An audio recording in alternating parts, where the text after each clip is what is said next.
Welcome to your favorite Tennessee Titans podcast, Tennessee Titans Weekly. Jacques. Halt! Jacques. Halt! What's up, folks? What is happening? Good morning, good evening, whatever time it is your way. What's happening, y'all? As you all know, the Tennessee Titans, Jacques, on Sunday, they play the Tampa Bay Buccaneers, man. Tampa Bay. Yes, sir. Like you said, man, coming out that close loss to the Pittsburgh Steelers, we got to move on to them Buccaneers, man. Short memory. Got to Yep. get to the next preparation of this game, man. We on to the next road game, what they say. On to the road again. You know what I That's mean? right. That's right. On the That's road right. again. Yep. Headed to Florida this time around, man, against Tampa Bay. Tampa Bay, with the loss to our divisional foes, the Houston Texans, with an unbelievable game by C.J. Stroud, the best rookie performance in NFL history. Houston now 4-4, and then we're going against Tampa Bay, who has the same record as we do. 3-5, both 3-5. 3-5. Yep. Whew, man. Hey, season, it's not over yet, but Right. we'll see, man. We'll see from this game what happens, man. So Jacques, man, as you know, man, the Tennessee Titans coming off a big loss against Pittsburgh on Thursday night. They get a few extra days of rest. So looking at this game against Tampa Bay, I know you and I had talked earlier, looking at the fact that we saw tape of Tampa Bay. Give us two reasons how you think the Tennessee Titans can beat the Tampa Bay Buccaneers. Whew. Okay. I'm gonna go twofold here. So the first reason I'm gonna say offensive coaching. Okay. So we know we have talent, but it's not top-notch talent, right? And Hawk, you talk about this all the time where we have a lack of talent on this team. And how do you offset that where you have to have great coaches to maximize the talent that you do have, right? He has potential, but he doesn't have the star power potential. So how you do it? We got to play well as a team. We just can't play as one unit. So I'm gonna go to offense first. Tim Kelly. Tim Kelly has to call a good game to where you get these receivers because with Tampa, you can throw on Tampa. I will say that you can throw on them. Something that I noticed with the Houston Texans were able to do is those slant routes, right? With Evans, with Godwin, with what's his name? The running back, Rashad White. White himself. White was catching. I mean, he was acting a fool. This is Baker Mayfield, right?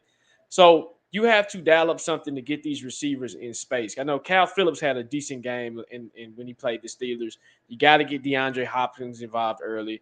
You got Nick Akina Westbrook. We know Traylon Burks is hurt. We know he's not playing. So you have to get these guys going early. And that's going to be indicative on Tim Kelly. Say, hey, Tim, we got to get this thing going, right?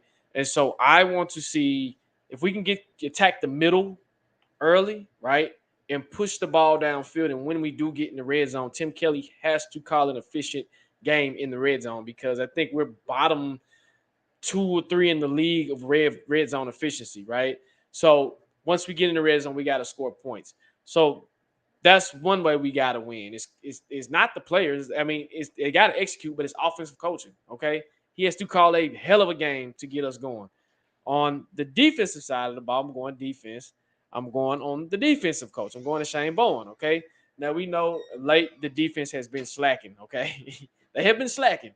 That was a pivotal time where we can kind of depend on the defense to get us where we need to go, keep us in games. And I know they've held opponents to like under 20 points a game.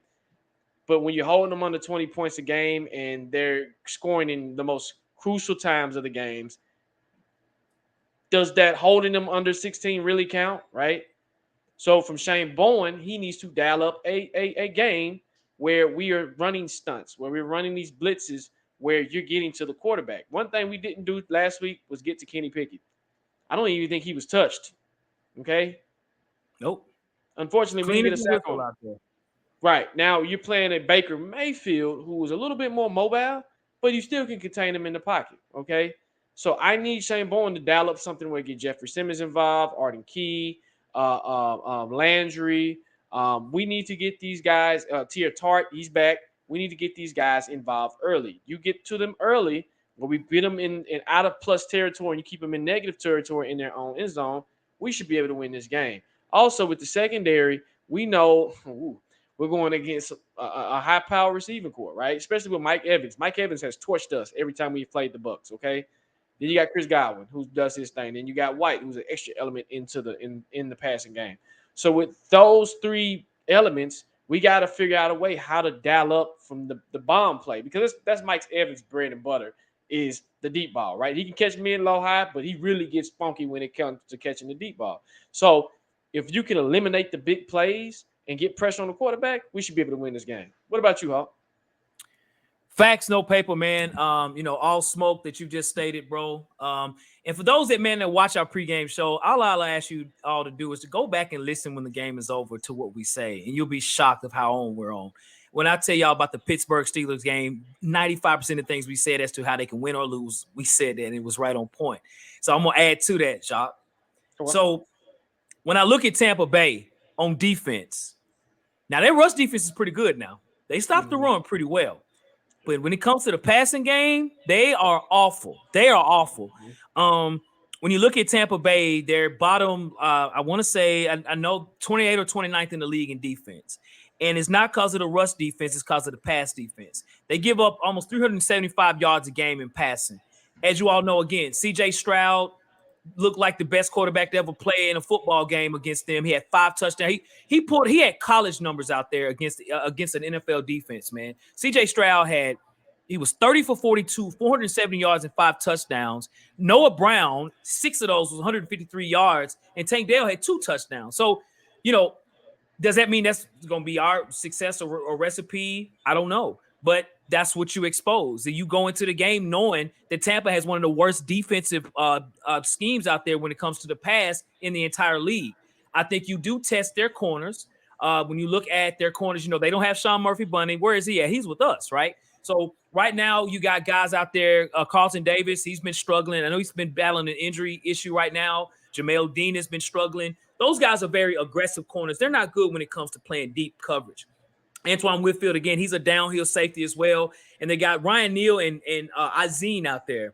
So I seen them play out there, man, bro. Those guys were just playing too deep and playing like they didn't know what they were doing, man. They was just all over the place. Will Levis, DeAndre Hopkins, those guys can have an opportunity if it can be. Now, Treylon Burks is hurt, and I don't think he's going to play. So, like you said, can Kyle Phillips step up? Can Chig step up? Those opportunities will be there. I think they'll be there. But can we make those plays? Can we make those throws? Can we get the ball down the field and get them open? We're going to have to outscore them because Tampa can score.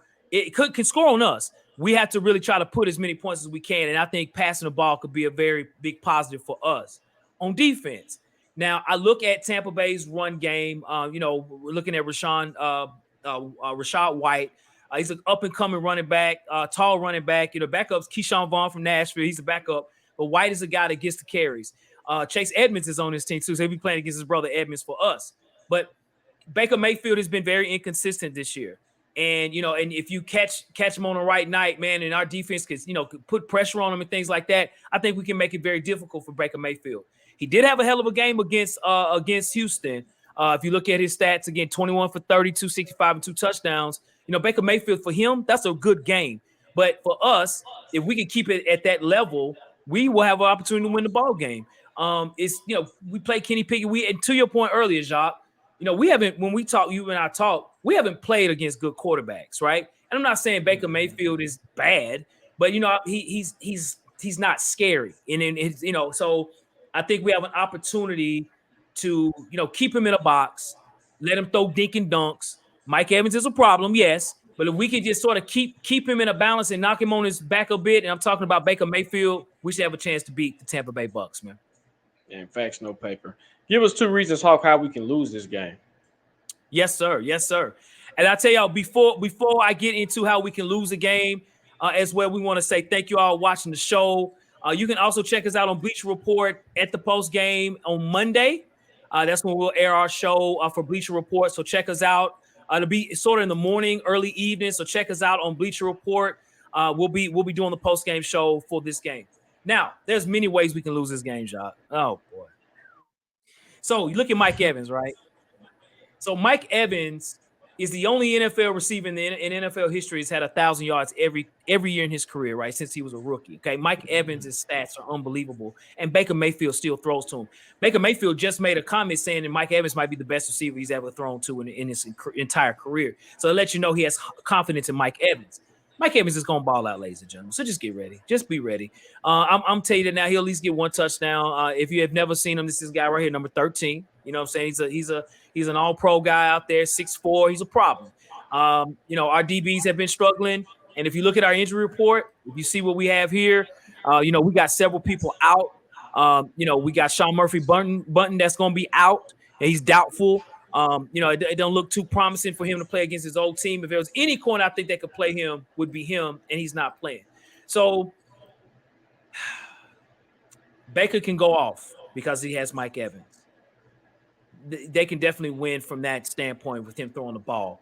And I also think too, when you look at Tampa Bay, they're number 2 or number 3 in the league in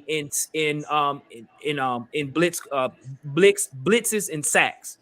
They blitz very well. And I looked at the tape, looking at the game, man, they go in there and they get to the quarterback and they cause turnovers. They're one of the best turnover teams in the NFL. Now, the overall good defense, but they're 3rd in the league in turnovers. We cannot turn the ball over. If we turn the ball over and we play in Tampa's favor, we are going to lose this game.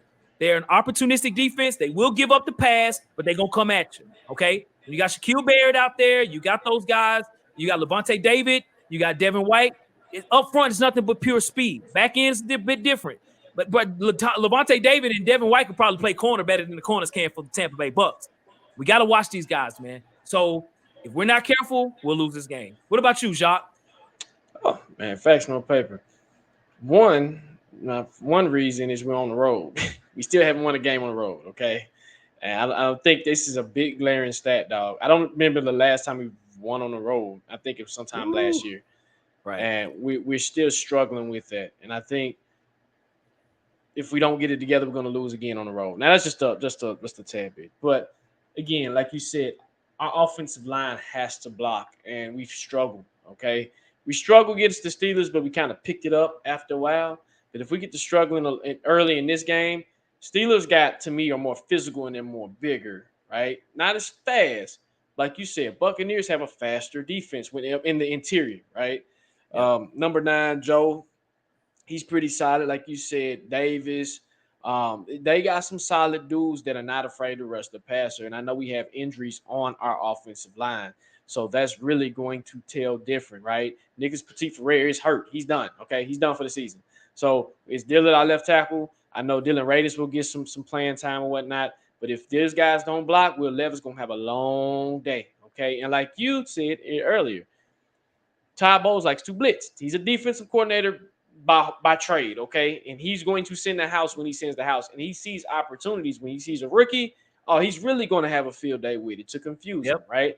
So I think if the pressure gets to him, they're most definitely going to lose. On defense, Hulk, again, like you said, Mike Evans has naturally had great games against the Titans, okay? And he usually has some of his best games against us. So let's not only look for Mike Evans, Baker Mayfield to sit there and throw it downfield because of our corners are not that good, right? They're pretty small corners. So I expect Mike Evans to have a field day. But Godwin too, Chris Godwin. He don't get talked about enough, but he's a sneaky good receiver as well. And then you got White from the running back, right? When I watched the Houston game, not only was he running well, but he was also catching the ball at the backfield very well. So, and two, another thing, our run defense has not been great this year, right? He's been struggling in that too. So you allow those factors to get into it, we're going to lose this game. Yep. So speaking of the game, man, so is there a particular player for the Tennessee Titans that you feel that would have a big game against the Tampa Bay Buccaneers? I feel like Will Levis can pick it up some more. He's going to have to in order for them to get something going. So I think the opportunity is there. I know C.J. Stroud had a historic day against the Buccaneers. So I don't see why Will Levis can't not say recreate that because that's hard to do. Throw 5 touchdown passes in one game. It's just hard, okay? But I think he can take advantage of their weak secondary that they do have. And I think he'll have a big game. What about you? So I'm going to go with the guy he's going to throw the ball to, and that's D-Hop. Now let's just be honest, ladies and gentlemen. D Hop got locked up out there by Yeah, Joey yeah. Porter Jr. And the way Joey Porter Jr. has been playing over the last 2 or 3 games for the Pittsburgh Steelers, this guy is has one of the best PFF grades and coverage in the NFL. He got locked up. I don't see that being the problem here against Tampa Bay. Tampa Bay plays a lot of cover too, but they play more off. What I mean is their DBs play 8 to 10 yards off the line of Mhm. scrimmage, so they will allow you to get those short routes and things, and that works in D Hop's favor when he has space to catch the ball, because we all know he can catch the ball. Just, if you throw it to him and he's open, if he's in any type of radius, he'll catch the football. So I expect D Hop to have a really good game against Tampa. Don't be surprised if he gets one deep pass for a touchdown against Tampa Bay. I think that Will Levis and D Hop should be able to connect a lot in this game against Tampa Bay. And that's who I think will have a great game against Tampa. Who do you think from the Tampa side, from the Buck side, will have a big game? Oh boy. Yeah, that guy. That guy 1-3, man. 1-3. Mike Evans. I think Mike Evans will have an opportunity to, now Godwin does lead them in receptions, but Mike Evans leads in yards by far. And Mike Evans is on his way again to having about 1,000 yards. I would expect Mike Evans, if you have him on fantasy football, going to plug him into your starting lineup. I'm sure he's already in there anyway. But I'd say probably about 125 and a touchdown at least. I expect him to, because who's gonna guard him? I mean, you got to put Fulton on there. That's the guy that I would have him to cover him. But that's not to say that's a guaranteed lockup. And then you put him on the other side against whoever, right? Whoever's available. Garrett playing. Say I don't know who else is going to play because Murphy Bunting is out. McCrary might be out. So it's gonna, if you put Trey Avery out there, you might as well say this guy's gonna score probably 3 touchdowns. So I'm gonna say Mike Evans, man. What about you, bro? I'm gonna go to the opposite. I'm gonna go Chris Godwin because, like Okay. you said, he leads them in receptions, and then if they're gonna double team him, I'm just gonna take advantage of the opposite side, right? Like you Yep. said, the best corner is going to be on Mike Evans. So if you got, I'm gonna iterate what you said. If you got Chris Godwin on your fantasy, you better go ahead and plug him in now because you're gonna get some nice points in this particular game. So I think they're gonna take advantage of both, and I think again. Mike's gonna get him like you said, $125, and I think God was gonna come do the cleanup man. He cleanup man, so that's for me. Gotcha, brother. Gotcha. All right. So we definitely got to talk about the big news of the week, and that's Will Levis. So as you all know, yesterday, Coach Mike Vrabel in a press conference stated that Will Levis will be the starting quarterback moving forward. So I'm going to just say he's saying for the rest of the season. Ryan Tannehill had a press conference, and I thought Ryan Tannehill handled it very well. Just basically saying, hey, let's try to win. I'm here. Hey, that I have to be the backup, but I'm here to win. So Will Levis, the rookie, going to get his third start, road game, 2 road games in a row. Now he's going to Tampa. So, Jacques, I have a question for you, man. So we are 3-5. We still are in the early, almost to midpoint of the season. So we still got a lot of games left for the season. Was this the right decision? I mean, yeah, it was and it is because you have to see what you have in him, right? He has to get those game reps. He has to start learning the game properly, right? I know we're excited as fans to have quote unquote our potential franchise quarterback, but he's also has a lot of stuff that he needs to clean up also from a rookie perspective, right? And some things again, I went back and looked at the Steelers game from a film perspective, and he missed a couple of throws. He did, and it's okay to admit that, right? He's a rookie. He's going to make mistakes. It is what it is. But if you progress from those mistakes, that's where the progression, and I think that's where the growth happens. And I think it's the right time, and you need to get it done against good defense, not great defense, but good defenses, right? You need to see all the looks that you can possibly see. So then to go into your second year, the game slows down for you, right? And it's like, okay, I've seen that before. I've seen that before. I've seen that before. It allows me to get better. It allows me to progress. So Vrabel probably sees it from that perspective where he's like, hey, I respect Tannehill. I love what he's doing. He actually, if you could tell you, like Vrabel's a guy that likes the underdog, right? Because he was an underdog himself. So he's going to root for the underdog. He's going to make sure, hey, let's get it going. Let's get it going. So Vrabel knows he had to make the right decision, and that's the right decision, right? Now, from the point of winning games, I'm gonna be honest with you, bro. Yeah, the season is still a season, But do I see us climbing out of this hole? We got to climb out of a big hole, man. And this is a big, big hole. And do I expect Will Levis to do it? No, not by himself. He can't do it by himself. He don't have the talent to. Now, if he's able to get on a win streak, cool. But you're going to ask a lot from a rookie that he don't have the talent in the quote unquote leadership to get him where he needs to get. So it's important that he starts these games and just learn from these particular games and just take what you can, just give him what you can, and try to win the game. If you win the game, cool. If you don't, I'm okay with that, man, because you're learning. That's how I am with it. So I think it's the right decision. What about you? So when I look at Mike Vrabel, I think Mike Vrabel's come to a point to say, man, listen, though Tannehill's my guy, has been my guy. He's won a lot of games here. Ryan Tannehill's been great here. Not good. He's been great here, especially for a 4th-round pick. Ryan Tannehill's done his thing here. I think Mike Vrabel had to look at, okay, with Will Levis in the ball game, Will Levis already has 4 touchdowns. Ryan Tannehill has 2, and Ryan Tannehill's played 6 games. Will Levis has played 2. We got to score points. And though we didn't score many points against Pittsburgh, right? But Will Levis gives you the best chance to win. And so it is absolutely the right decision to make. I understand him stalling, anything out of respect of Ryan Tannehill, because Ryan Tannehill was paid to start. That's what he's here for. But this is the absolute best decision because you do get a fair assessment of Will Levis being out there to see if he's going to be your franchise quarterback. Does he have the tools? Absolutely. Could he be? We shall see. I hope that he does. I hope we can build around him. Hope we can get coaches that can help to develop him. We bring in players that can be there with him as far as speedy receivers, playmakers out there on offense to accentuate his talent. And then even on the offensive line as well, too. So Mike Vrabel absolutely made the right decision. If he had made Ryan Tannehill the starting quarterback, the fans would have revolted to a point where if we had started losing the game, I could actually see him getting fired. You know what I mean? I think he would have got that bad of a reaction. And even from Amy Adams Strunk to say, hey, guy, this is not the right decision here, right? Because, my understanding is, Amy Adams is the person that really wanted Will Levis. And so this was the right decision. I hope the young guy goes out there and ball out, man. Again, he's a rookie. So, folks, we just have to be patient. He's going to make mistakes. He's going to have bad games.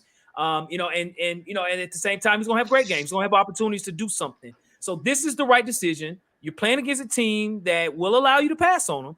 So hopefully Will Levis will get an opportunity to show those talents and move forward. I'm excited for him. We hadn't been excited as a fan base in almost 2 years because we kind of been seeing the same thing over and over again. I'm, finally glad that we got a little lightning in a bottle that could be bigger than that. So, yes, Mike Vrabel made the right decision for sure. Congrats, Will Levis. Do your thing, young man, for sure. Yeah, man. Yep. So, well, folks, hey, y'all. Well, we want to say thank you all for tuning in to the show, y'all. As always, man, we do appreciate it. If you look at us as well, again, as mentioned earlier, we are on Bleacher Report. So if you have not downloaded the app, download that today. You can follow us on Bleacher Report. I am at Lorenzo_the Hawk. Jacques is at Jacques Merrill. Check us out on Bleacher Report. Post-game show on Monday. As always, you can check us out on Instagram at Tennessee Titans Weekly. We're on Twitter at Titans Weekly 24/7. We are out on these internet streets, Jacques. That's what we do, bro. Yes, sir. Yes, sir. Like you said, man, check us out on Bleacher Report, and let's get to the Buccaneers, and let's take us out, Hawk. All right, cool, man. All right, well, we hope you all have a great rest of your day and have a great weekend come Sunday. Let's beat these dudes, man. Let's get a victory here. As we always say, Jacques, facts. No paper.